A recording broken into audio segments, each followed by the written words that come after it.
Dans mon pays, dans le passé, vous avez été victime des manœuvres les plus diverses et les plus fausses. Je suis moi-même coupable d'avoir écouté les détracteurs de votre mouvement qui vous accusaient de terrorisme indiscriminé. Il s'agissait de mensonges.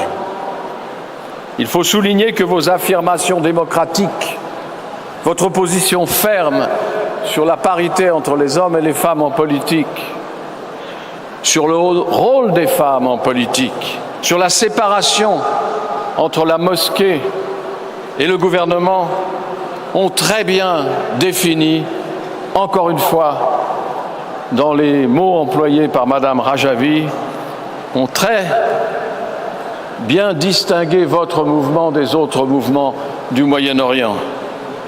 Comparons le discours tenu ici et les discours tenus dans l'environnement du Moyen-Orient.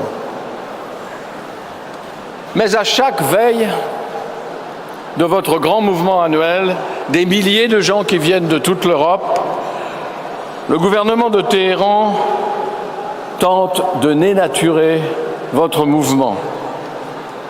Et cette fois, comme par hasard, hier, le ministre Sharif a été reçu au Quai d'Orsay. Loin de moi l'idée de dicter sa conduite à mon ami le ministre Le Drian, excellent ministre de la Défense et maintenant ministre des Affaires étrangères. La France, vieille république et pays démocratique, a le droit de recevoir qui elle veut, mais peut-être aussi le droit de choisir son moment.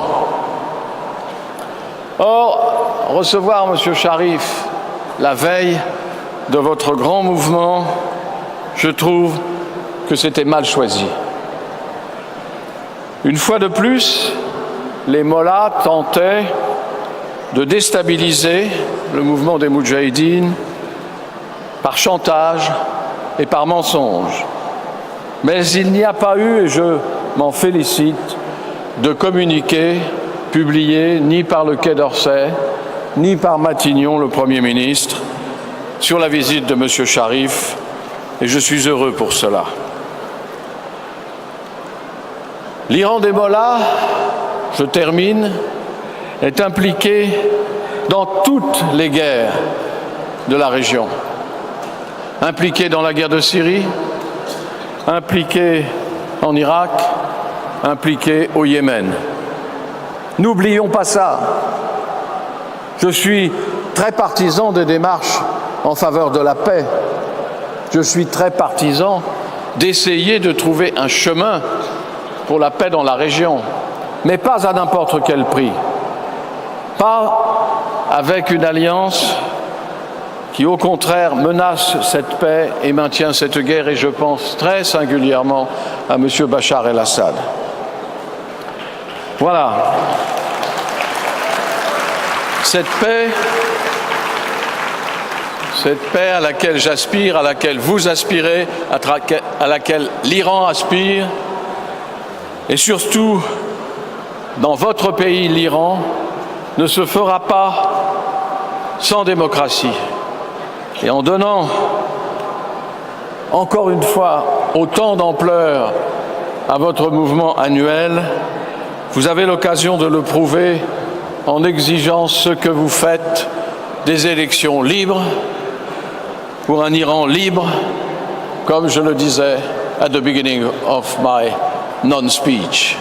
So, vive le peuple d'Iran, vive votre mouvement, à bas le pouvoir de la théocratie et vive la démocratie.